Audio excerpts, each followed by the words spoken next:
Good afternoon, everybody, and welcome to the Artist Talk by Warren Peterson at the Art Gallery of Algoma in Sault Ste. Marie.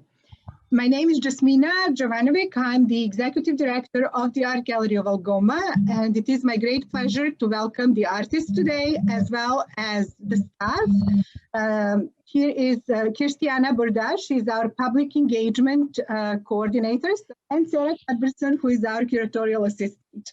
Thank you for joining us today and taking this unique opportunity to find out more about Warren's art and his feelings about nature and why he paints this and how he paints this. So this is Warren's first solo exhibition at the Art Gallery of Algoma.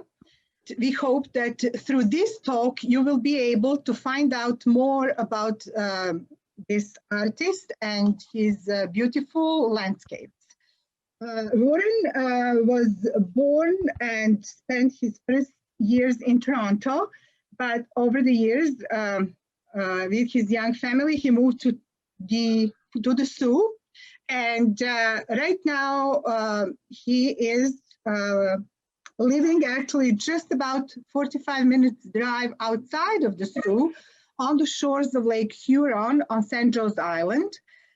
And my first question for Warren is going to be if the place where he lives and resides has something to do with this ongoing inspiration for his paintings. Thank you very much, Jasmina. And first of all, I would like to thank you, your staff and the gallery for putting on my show here. It looks wonderful, and I truly am very honored to be here today and also to have my show here. Living on St. Joseph's Island has been a bit of a dream of ours for a while. We decided to live down there because we wanted to be able to live close enough to the city to meet up with friends and family, and at the same time be far enough away from the city to enjoy the pleasures that you get in being out in fresh air and looking at a bit of wilderness area. My inspiration comes from just walking out the door many days. As you'll see in a lot of my work, if you go to both the show here as well as my website, you'll see quite a number of sunrise paintings that I've done, or paintings of clouds. A lot of those are from me just walking down to our shoreline and sitting and looking. And as an artist, you get a chance to train your eye over a period of time to look and see as an artist sees. And that's to really try and dissect things that you see up in front of you, so that you have the opportunity to put them down on a two-dimensional surface with paint, which in itself is kind of a bit of a magical trick, if you will, because when you're sitting there putting something on a two-dimensional surface, trying to make it look three-dimensional, you're trying to use all the tools you have in the box, and a lot of that comes from your experience of being outside and enjoying the outdoors. I brought something with me this morning to kind of give you a bit of a setup on this, because I have been painting for a while. And one thing that I did want to show you is that this is the very first landscape painting I ever did. This painting here is well over 50 years old. Dating myself a little bit here. But there's all sorts of humble beginnings that every artist goes through. And within these humble beginnings comes the love of just being outside, enjoying the fresh air, and trying to get some paint on canvas. I do spend some time outdoors painting plein air, but most of my work is done in the studio, either from photographs or also from memory. And a lot of what I have found in doing that way is I have an opportunity to manipulate the environment, manipulate the natural scene that I see to create a nice painting. Everything that you see outside sometimes looks a bit chaotic. And as an artist, it gives you the opportunity to rearrange the environment, to give yourself a chance to create different colors that you might not necessarily see, and also to create an emotional link that the artist has directly with the painting that hopefully that the audience sees. I find that many people who see my work come up to me and they tell me that the work is not only beautiful, but it gives them a sense of peace and quiet and serenity.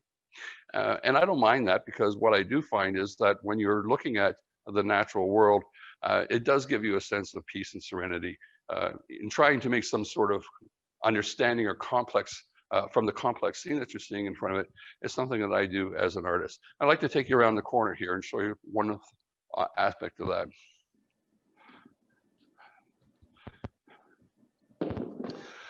This painting here is called Morning View, and I called it this because this is my view from my waterfront. This scene that you see here is directly from an experience that I had one morning.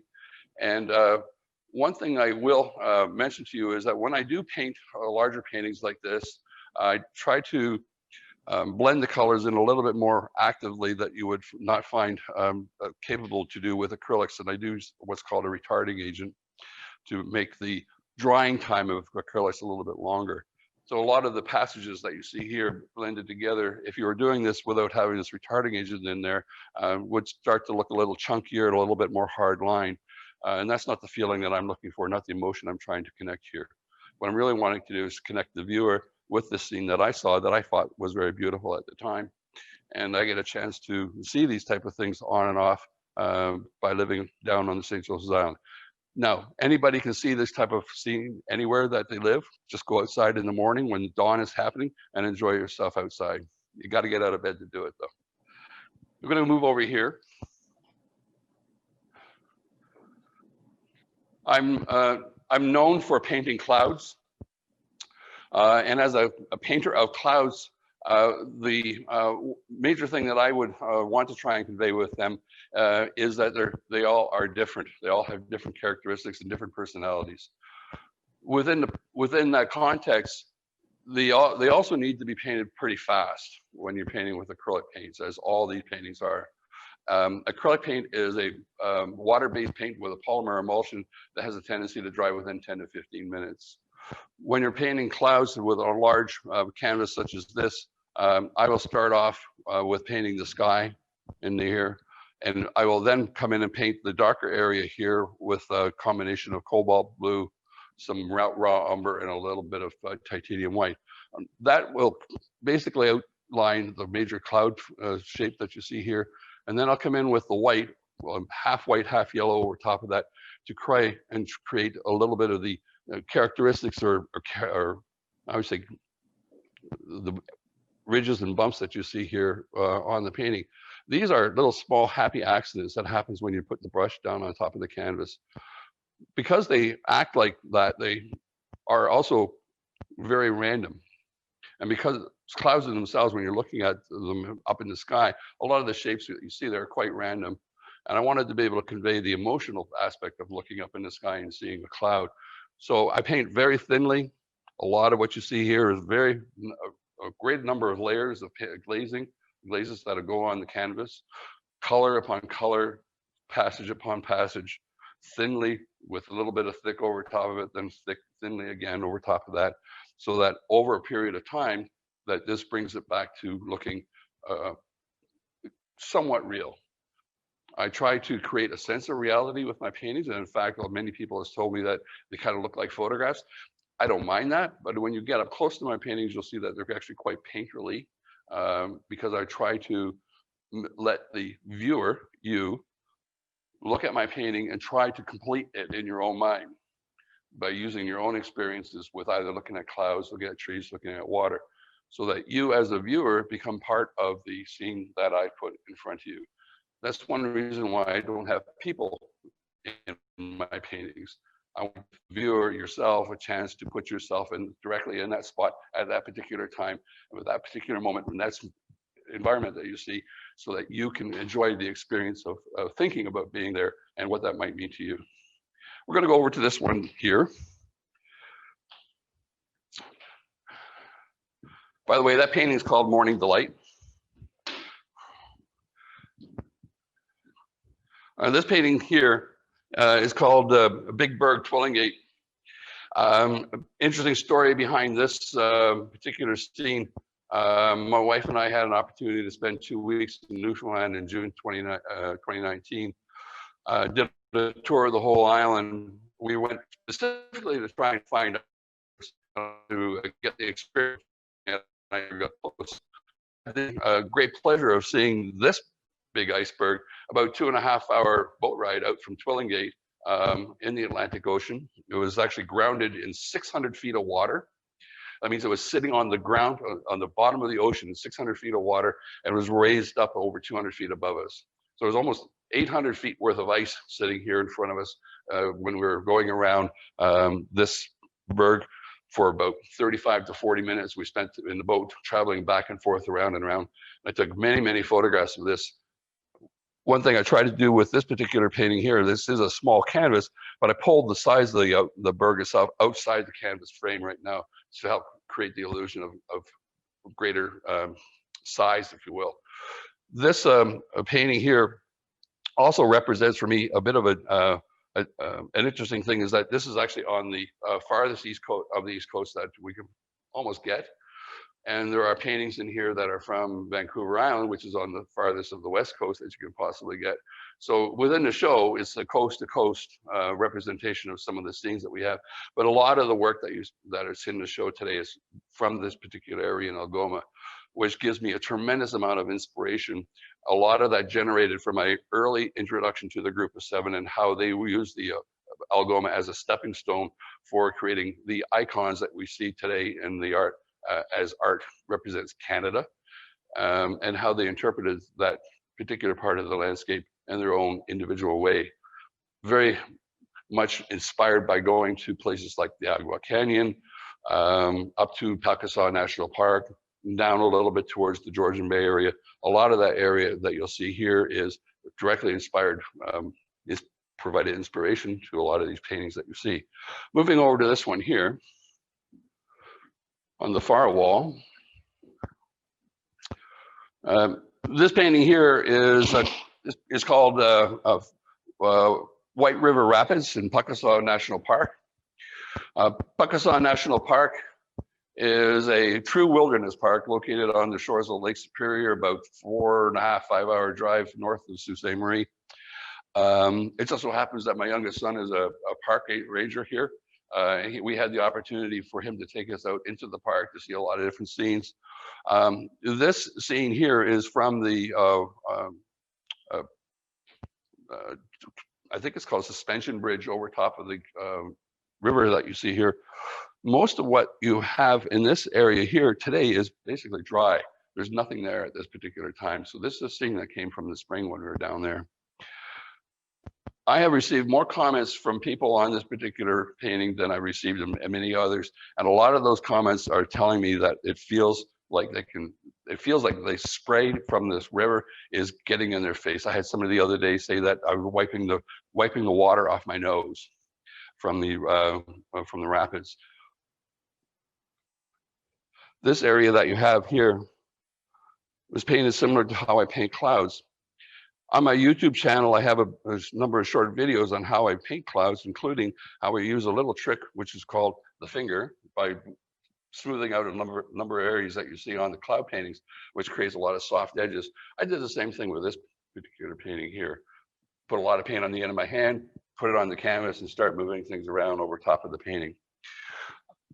I wanted to ensure that this painting got through to the viewer the scruffiness and a bit of the chaotic nature that you see in wilderness areas.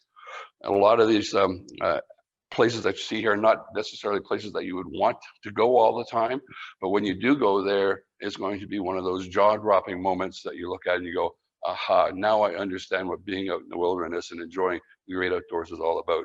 And that's the type of thing that I want to be able to convey in this show and any other work that you'll see both on my website or in any shows that I might participate in. So I'd like to pass this over to any questions we might have right now to the crowd. Okay, I've got a couple questions. One question I was wondering about was if you could tell us a little bit more about your artistic journey, when you started painting and what was your sort of inspiration. You mentioned a little bit about maybe Group of 7. Sure.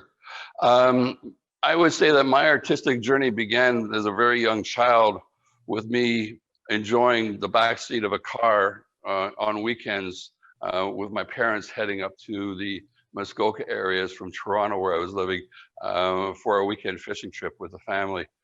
A lot of that being outdoors was ingrained in me as a child, both through that as also taking my friends down to a small little ravine area that we had and playing out in the outdoors.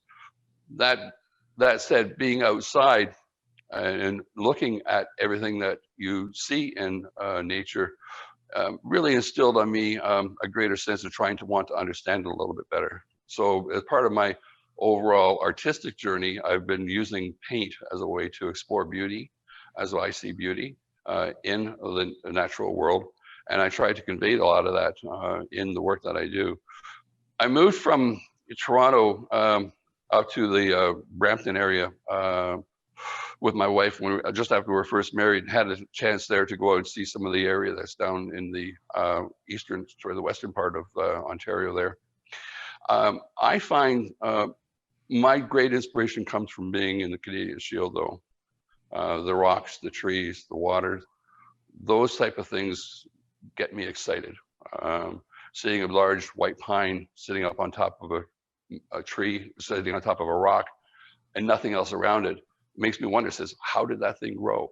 What's making that thing live in this particular environment and survive in this particular environment? And I think that whole aspect of survival comes across in a lot of my work as well.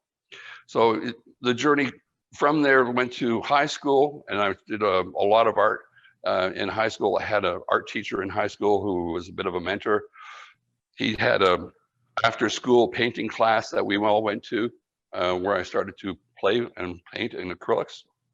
And he was the one who kind of got me on my journey to look at more landscape painting versus some of the other work that I was doing.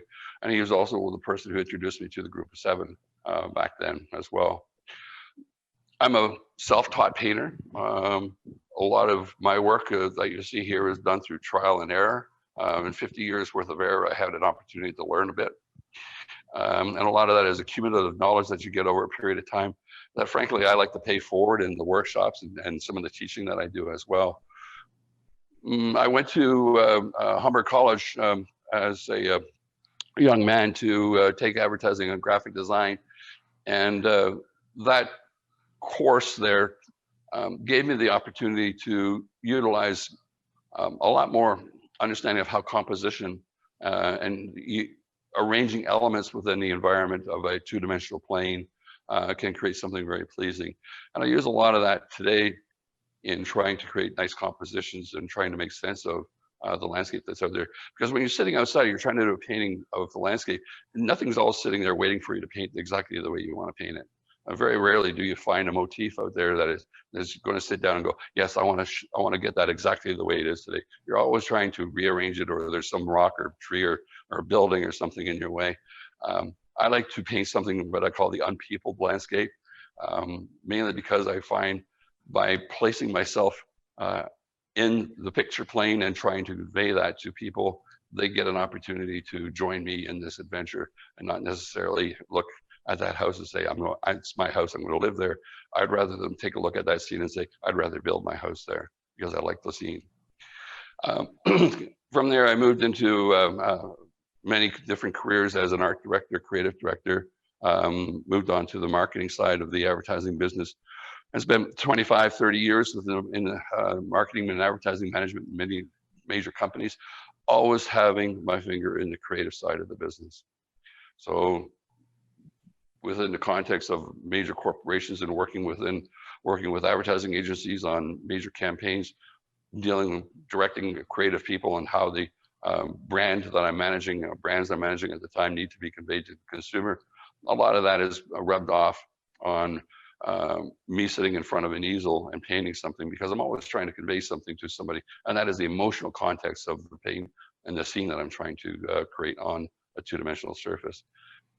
Ideally, when you do look at something, you can feel how I felt with it. And if I can at least make that happen in my work, I've done my job. For that, Warren, that's great. I did have another question. You've obviously mentioned your love of St. Joe's Island, where you're living. Have a favorite place to paint other than there? Yes, I do. Anywhere it has to do with the Agua Canyon. This is one of my favorite. I've been up there 5 times. I've sat in the same spots that McDonald and Harris and a couple of other members sat up there doing their paintings back in 1918, 1919, smelling the same air, looking at the same scenes. It hasn't changed all that much. So when you see their sketches that they made up there, and you're sitting down in front of it, you're trying to really connect back with what they saw and creating those iconic scenes of the Canadian landscape that they were trying to create differently than the old European school that was much more prevalent at the time. And I think that and the shoreline of Lake Superior to me is the cat's meow on where I need to be with my subject matter. Second to that would be anywhere out on the West Coast. I truly love the mountains and being out there. I've been a number of times, sitting in awe of the grandeur that a mountain has in front of you. You feel very small, and trying to convey a mountain that's 10,000 feet high on an 8x10 panel is a lot of fun and a bit challenging at times. But ideally, when you're there, that experience is something that you want to take away and take home with you at the same time that you're taking a painting home. Wonderful. I don't know if anybody else has questions. I might just have one more. It sounds like you have always been a landscape painter or a nature painter. Is that true, or have you dabbled in other areas? Or I've dabbled in abstract work. In fact, one of the first paintings I ever sold was an abstract painting. Excuse me. The other thing I've dabbled in is quite a bit of drawing, more still life at that time. I've got quite a few drawings of different types of things that I've done from a still life nature, because drawing to me is a way for me to do two things. One, to explore compositional elements within a landscape painting that I'm doing and trying to get that settled, or two, just to create a drawing for the sake of creating a drawing and trying to manage the capabilities that you have by creating the coordination between your mind and your fingers. And a lot of that comes by just drawing and learning how to draw gives you an opportunity to paint much better. And I'll say that some people might not agree with that, but having good drawing skills creates an opportunity for you to create good paintings. And a lot of that comes from the capability that you have when you're drawing to sit there and look very hard at something to try and get it on a piece of paper. Training your eye to do that through drawing gives you a chance to train your eye much better when you're outside looking at a scene in nature, being able to get that down as well. Deciphering what's out in nature it's a bit of a skill that you can gain over a period of time just by being outside. And at the end of it, you're going to have a good time, even if you don't get a painting out of it, because there's nothing like being outside and doing a little nature bathing. Beautiful. That's all the questions I have at the moment. Great. Well, I would like to, again, invite everybody down to the show. It's a show and sale. Everything that you see here today is on sale. Have an opportunity to come here and also to visit the gift shop at the gallery and enjoy your time here at the gallery. It's open Wednesday to Saturday, I believe, 10 to 4, 3. Thank you very much. And I've always found this is a great place to find a unique item for somebody that you're very hard to buy for. So come on down, enjoy the show, enjoy the gallery, and have a day out. Well, I do have another question, Warren. I would like to ask you to move to the another wall and look at the paintings of the rocks. Okay. And tell us a little bit more about specifically those rocks in Killarney. We know that those rocks are very unique looking, and group of 7 painted there as well, especially specifically Carmichael, who owned a cottage there and found ongoing inspiration with the scenery and the rocks of Killarney. So how did you find painting those rocks? You mentioned something also about drawing and perfecting the eye to look at details. I see in these rocks some of that, but maybe I'm wrong. So.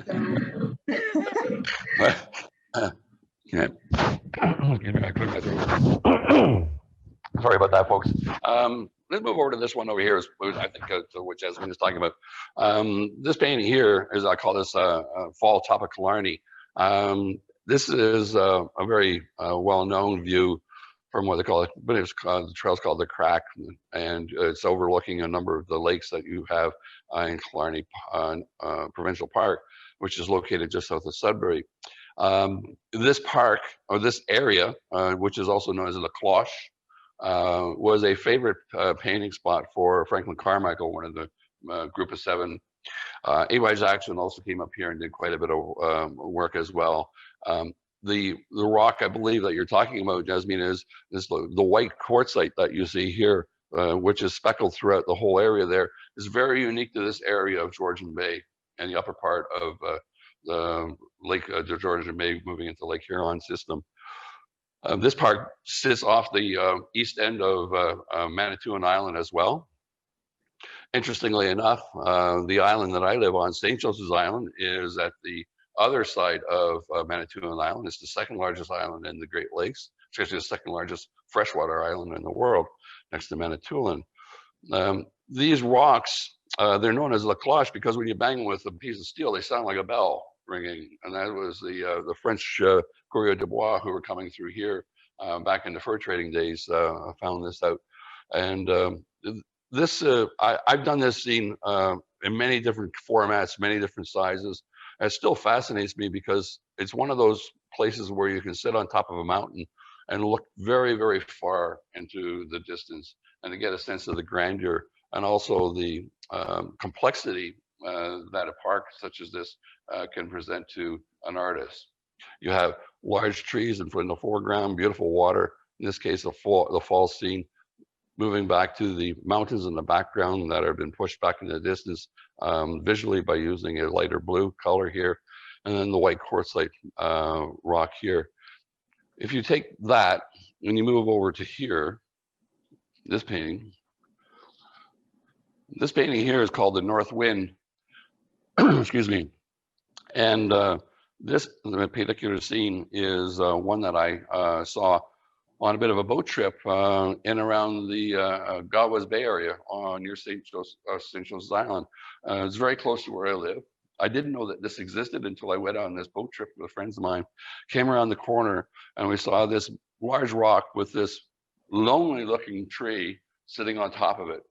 And there was some other bushes and things down here, but I wanted to isolate this tree on this rock, be able to convey the perseverance that nature has in all sense of adversity that's presented to it. And this is a good example of that, on how it's not only survived by growing up in a crack on this great big piece of Canadian shield, but it's also bent to the wind. It's adjusted itself to the north wind. It hasn't broken. So the wind hasn't broken its spirit, hasn't broken its back. It's been able to adjust to that. And then that's again part of the theme, or part of the inspiration that I had with this, is giving the sense of capability that one has to change, to bend in the wind and not to break. And at the same time, how perseverance to survive, in this case of adversity, happens every time in nature. And we're part of nature, so we can give ourselves a chance to do that as well. I think it's very relevant to the times that we are living in, that you can draw the parallel. It's true. I painted this about 3 months ago, so it's true. Yeah. So yeah, that probably is also a thought behind it, that as you just mentioned, we are all part of nature, so we just have to adjust and keep going. That's Whether true. we are bent or straight up, we have to keep going. That's true. No, time stands still for no one. So if you're going to make sure to enjoy it, you're here on Earth for the time that we have. Move on with it. Don't necessarily look too far back in the past. I was sort of saying earlier before we started, 2020 is almost over. It's December 1st. Another 30 days we're moving into 2021. I wouldn't mind living this year over again. I think a lot of people might feel the same way, but we're not going to be able to do that. So we move on. We take all this learning that we had today. And in fact, by staying inside, I had a chance to create quite a number of these paintings that you see here in the last year. There's 27 paintings in the show. Most of them are from this year. Being somewhat being in isolation in my studio has given me the time to really concentrate on the work. And hopefully, again, you'll be able to come down and see this and enjoy it as much as I had doing it. And it also provides for all of us, especially for creative people, the time of reflection. And the reflection usually comes out in some creative thing for most people. So I think that we appreciate, from that perspective, we do appreciate the isolation and the social distancing and the time that was provided for you as an artist. Yeah, you want to make good use of the me time. Yeah. To create these beautiful works, and we are honored to have your solo exhibition at the gallery. I also would like to add that you do sell your artwork, and your artwork is in collections, private collections across Canada, and also in United States, and in Singapore, in Hong Kong, Australia, Japan. I'm reading, so I don't miss any part of the world. So I think that's very impressive. Congratulations. Thank you. And we hope that you will continue, even when you're not forced to stay alone, that you will continue to paint.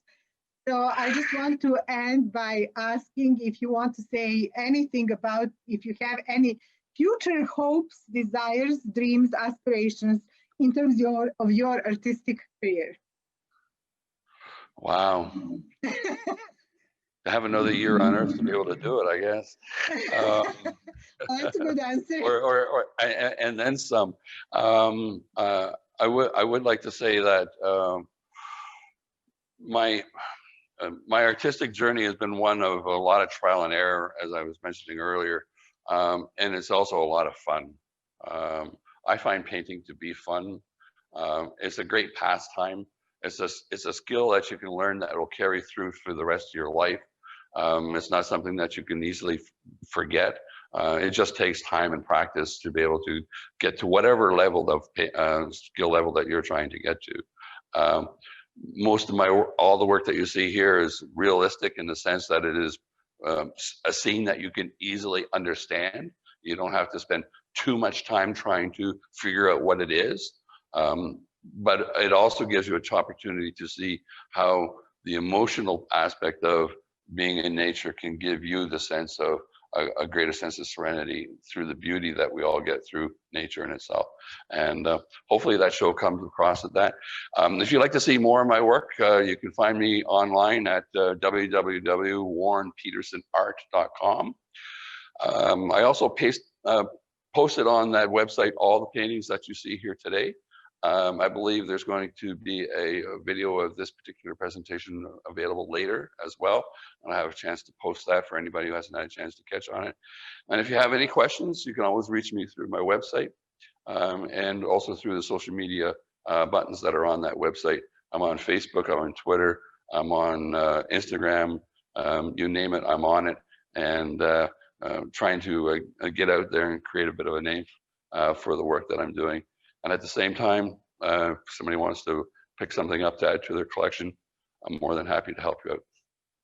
And I also just wanted to add in closing that we all need also this year, in addition to loneliness or isolation or reflection, it also, we all need some healing too, because it has been a tough time for many, many people. And we know that nature and art both provide the opportunity for healing.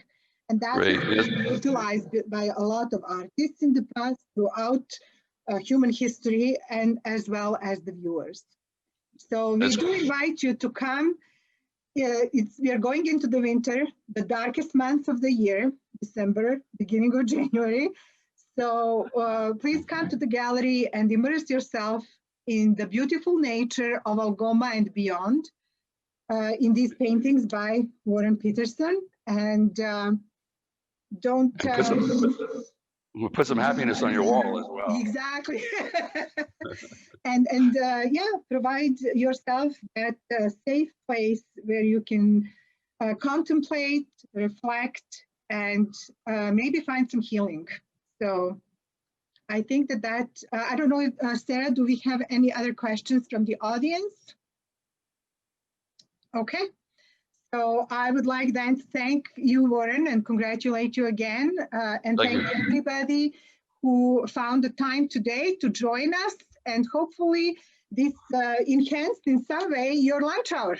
So please stay tuned. We will continue with the lunch hour talks and sessions like this in the future. So stay tuned and check Gallery's website. www.artgalleryofalgoma.com. Everything is always posted there, as well as the social media, the same as Warren. We are on all of those. So please stay tuned and follow us through this journey. So thanks again, and we will hopefully see you all at another talk. Bye for now. Bye, everyone. Happy holidays. Happy holidays.